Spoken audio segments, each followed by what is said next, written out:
Hello friends, Ramya வீட்டு சமையலுக்கு உங்களை வரவேற்கிறேன். இன்றைக்கு நீங்கள் பார்க்கும்போதே தெரியும் இது என்ன கறி அப்படின்னு சொல்லிட்டு போர்க் தான் எடுத்து வச்சுருக்கேன். போர்க்கில் இன்றைக்கி வந்து பிரியாணி பண்ண போகிறோம். 1/4 கிலோ போர்க்கு எடுத்து வச்சுருக்கிறேன். அதில் இந்த வார்ன்னு சொல்லுவாங்களா, அந்த கொழுப்பும் இருக்கணும், இருந்தால் தான் நல்லாயிருக்கும். நான் வந்து ஒரு 1/4 கிலோ கறி எடுத்துருக்கிறேன். அதே போல் 1/4 கிலோ அரிசியும் எடுத்து நம்ம வந்து அதுக்குள்ளே மசாலா மட்டும் கரெக்டாக போட்டு பிரியாணி பண்ண போகிறோம். நீங்கள் பெரிய குவான்டிட்டினா நீங்கள் அதுக்குள்ளே மசாலா சேர்த்துக்கோங்க. ஒரு சில மசாலா பொருட்கள் இதில் வந்து ஸ்பெசிஃபிக்காக சேர்க்க வேண்டியது இருக்கும். இந்த போர்க் பிரியாணிக்கு எப்படி செய்யலாம் அப்படின்றத பார்க்கலாம். 1/4 கிலோ அரிசி எடுத்துருக்கிறேன். இது 2 கப் அளவுக்கு எடுத்துருக்கேன். இது எனக்கு ஒரு 125 கிராம் வரும். இந்த கப்புக்கு 2 கப் எடுத்துருக்கேன். அரிசி வந்து ஒரு 20 நிமிஷத்துலேருந்து அரை மணி நேரம் வரைக்கும் நீங்கள் ஊற வைக்கணும். நல்லா ஒரு 2-3 தண்ணியில் வாஷ் பண்ணிவிட்டு நல்லா சோக் பண்ணி எடுத்துக்கோங்க. இப்போ இந்த கறியில் நம்ம மசாலா பொருட்களை சேர்த்துடலாம். 1 டீஸ்பூன் அளவுக்கு காஷ்மீரி மிளகாய் தூள். நான் எப்பவும் சொல்கிறதான், இது நம்ம 1/4 கிலோ அரிசி 1/4 கிலோ கறி, அதுக்கு தான். 1 டீஸ்பூன் மல்லித்தூள், ஜஸ்ட் ஒரு 1/4 டீஸ்பூன் மஞ்சள் தூள், ஒரு 25 ml தயிர், 25 ml சேருங்க, கரெக்டாக இருக்கும். இந்த கறிக்கு தேவையான உப்பு, ஒரு 2 டீஸ்பூன் அளவுக்கு இஞ்சி பூண்டு விழுது. இது எல்லாத்தையும் நல்லா கலந்து வச்சிடலாம். இதுவும் நம்ம சிக்கன் மாதிரியே வந்து ஒரு 20 நிமிஷம் நல்லா மேரினேட் ஆகட்டும். இதே இது நம்ம பீஃப் மட்டன்லாம் வந்து பார்த்திங்கன்னா டைரெக்டாக வேக வச்சுருவோம். வேக வச்சுட்டு நம்ம வந்து அதுக்கப்புறம் பிரியாணியில் சேர்த்துப்போம்.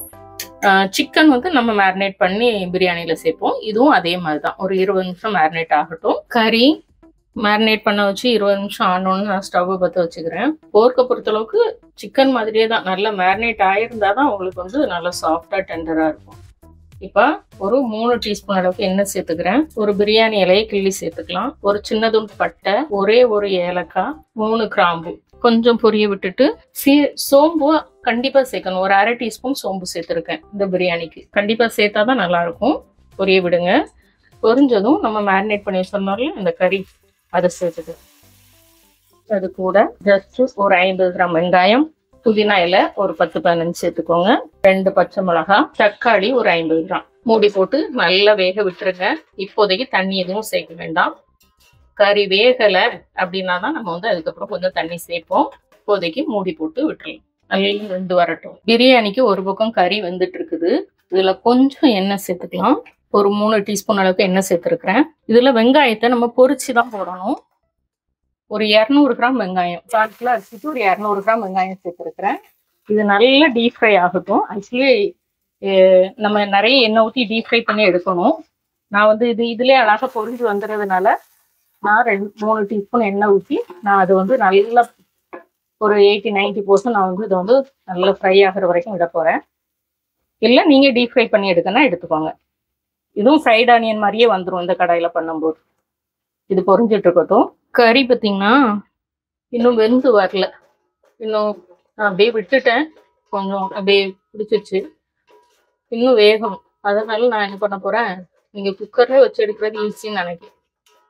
அன்றைக்கு குட்டி குட்டியாக போடும்போது ஈஸியாக வந்துருச்சு. இதில் இன்னும் கொஞ்சம் தண்ணி சேர்த்துக்கலாம். ஒரு 3 கப்பு தண்ணி, அதாவது அரிசி எடுத்த கப்பில் 3 கப்பு தண்ணி சேர்த்துருக்கேன். நம்ம அரிசியை சேர்க்கும் போது என்னன்னா, அரிசியை விட கீழே தண்ணி இருக்கணும், அந்த அளவுக்கு தான் இருக்கணும். ஏன்னா இது வந்து தண்ணி நம்ம வடிக்காத அளவுக்கு நான் தண்ணி சேர்த்துருக்கேன். இன்னொரு 10 நிமிஷம் வேகட்டும். நீங்கள் பாருங்க, நம்ம பிரியாணிக்கு போட்ட வெங்காயம் டீப் ஃப்ரை பண்ண மாதிரி வந்துருச்சு. நான் வந்து இதை எடுத்துக்க போகிறேன். இந்த அளவுக்கு பொரிச்சு எடுத்துக்கணும். ஏன் இப்படி வதக்கிட்டே நீங்கள் வந்து செய்திடலாமே அப்படின்னா, அப்படி செய்யும் போது நமக்கு வந்து மற்ற பொருட்களும் சேர்ந்து வதங்கும். இந்த பொரிச்ச வெங்காயத்தோட ஃப்ளேவர் கிடைக்காது. இப்போ நம்ம இது எல்லாத்தையும் இதுல இருந்து எடுத்துடலாம். பாருங்களேன், ஒரு 3 டீஸ்பூன் எண்ணெய் தான் ஊற்றிருந்தேன். அந்த நமக்கு இந்த அயன் கடாயோட ப்ளஸ்ஸே அதுதான், நமக்கு எண்ணெய் செலவு இல்லாமல் சமையல் ஆகும். எண்ணெயும் ரொம்ப இழுக்காது. நம்ம அதே நேரத்தில் நல்லா ஃப்ரைட் ஆனியன் பொரிச்சு எடுத்துக்கிட்டாச்சு. இப்போ நம்ம இங்கே வேக வச்சிருந்த கறியை பார்ப்போம். இந்த ஃப்ரைட் ஆனியன் மற்ற கடாயில் வந்து வராது, உங்களுக்கு வந்து இந்த அளவுக்கு பொரிஞ்சு வராது. நம்ம இப்போ இங்கே நல்லா வந்துருச்சு கறி. பார்த்தேன், கறியுமே நல்லா வெந்துருச்சு. இப்போ நம்ம பொரிச்சு வச்ச வெங்காயம் இருக்குல்ல, அதை சேர்த்துக்கலாம். கண்டிப்பாக சேர்க்கணும் இந்த பிரியாணிக்கு. இப்போ இதில் கொஞ்சம் மசாலா பொருட்கள் சேர்க்கணும். 1 டீஸ்பூன் அளவுக்கு காஷ்மீரி மிளகாய் தூள், ஒரு 1/4 டீஸ்பூன் கரம் மசாலா, மல்லித்தலை ஒரு கை நிறைய சேர்த்துக்கலாம். இப்போ நல்லா ஒரு 2 நிமிஷம் வதக்கிக்கலாம். இஞ்சி பூண்டு பேஸ்ட்லாம் முதல்ல போட்டதே போதும். இப்போ அரிசி நம்ம டைரெக்டாக தான் போட போகிறோம். அதனால நம்ம எந்த கப்பில் எடுத்தோமோ அதுக்கு வந்து 1.25 அளவுக்கு தண்ணி சேர்த்துக்கலாம். இப்போ தண்ணி எல்லாம் சுண்டிடுச்சுல நம்ம போட்ட தண்ணியெல்லாம், அதனால திரும்ப 1.25 டம்ளர் சேர்த்துக்கலாம். 2 3 ஏன்னா 2 டம்ளர் அரிசி தான் எடுத்திருந்தேன். 3.5 டம்ளர். நான் எப்போவுமே ஏன்னா நம்ம வந்து குக்கரில் வச்சு விசில் விடுறா இருந்தால் இந்த அளவு கரெக்டாக இருக்கும். இப்படி திறந்து வச்சு வைக்கும்போது நான் எப்போவுமே கூட 1/2 டம்ளர் தண்ணி சேர்ப்பேன். எனக்கு அது கரெக்டாக இருக்கும். நீங்களும் ட்ரை பண்ணி பாருங்கள். இப்போ தேவையான உப்பு சேர்த்துடலாம்.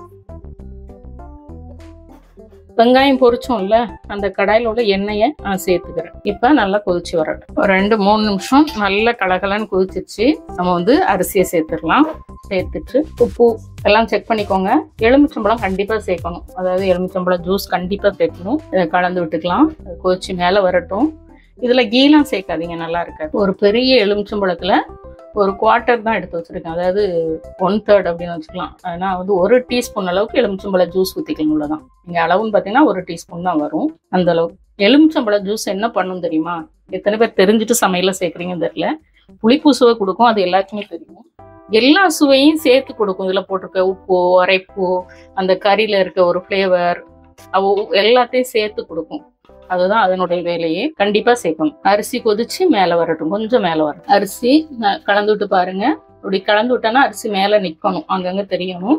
நீ பாருங்க, அரிசி வேகவே இல்லை. இந்த பக்கம் தான் வரும். நம்ம அரிசி வந்து சும்மா டைரக்டா போடும்போது. இப்ப இதை தீயை குறைச்சி வச்சுட்டு மூடி வச்சிடணும். ஒரு 10 நிமிஷம் அப்படியே இருக்கட்டும். வழக்கமா நம்ம பிரியாணி செய்யும்போது இப்படி இருக்குதுன்னா கலந்து விட்டுட்டு மூடி அப்படியே வச்சுட்டு 5 நிமிஷம் கழிச்சு திறப்பேன். எனக்கு என்னமோ சாதம் கொஞ்சம் வேகாத மாதிரி இருந்துச்சு. அது ஆனா வந்து தண்ணியும் வத்திருச்சு. அப்போ என்ன பண்ணணும் அப்படின்னா, இங்க பாருங்க, ஒரு 10 நிமிஷம் இந்த மாதிரி கீழே ஒரு இரும்பு தவா வச்சுட்டு நீங்க அதுக்கு மேல ஒரு 10 மினிட்ஸ் வச்சு எடுத்துருங்க. ஃப்ளேம்ல தான், சிம்ல வச்சிருக்கேன். ஃப்ளேமை சிம்ல தான் வச்சிருக்கேன். நீங்க ஒரு 10 மினிட்ஸ் வச்சு எடுத்துட்டீங்கன்னா அடியும் பிடிக்காது, சாதமும் பக்குவமா உதிரி உதிரியா வந்துடும். பிரியாணி திறந்து பார்ப்போம். ஒரு 9 மினிட்ஸ் ஆச்சு கரெக்டாக. நான் எப்போவுமே 10 மினிட்ஸ் சொன்னாலும் ஒரு 2 நிமிஷத்துக்கு முன்னே திறந்து பார்த்தேன். தண்ணி கரெக்டாக வற்றி போய் இருக்குது. இப்போ நம்ம இதில் வந்து பிரியாணி நம்ம டைரெக்டாக போட்டிருக்கனால இந்த சாதத்தை கலந்து விடணும். மேலையும் கீழையும் சாதத்தை கலந்து விடணும். கலந்து விட்டுட்டு திரும்ப வந்து ஈவன் பண்ணிட்டு நம்ம வந்து மூடி போட்டு அப்படியே விட்டுட்டு ஒரு 5 நிமிஷம் கழித்து திறந்து பார்க்கலாம். இப்போ இந்த கடாய் மேலேயும் வச்சு ஒரு 10 நிமிஷம் விட்டுருந்தேன். சூப்பரா இங்க பாருங்க, அடியே பிடிக்காம அருமையா நல்லா பொலன்னு வந்துருச்சு.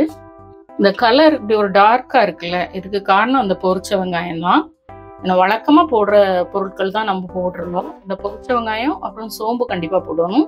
இதெல்லாம் போட்டு செய்யும்போது இந்த போர்க் பிரியாணி அருமையா அட்டகாசமா வந்திருக்கு. கறியுமே நல்லா வெந்துருச்சு. கறி பக்கத்து நல்லாவே வந்துருச்சு. இதே மாதிரி அளவுகளோட செய்து பாருங்க. இது ஒரு 3 பேருக்கு சர்வ் பண்ணலாம்.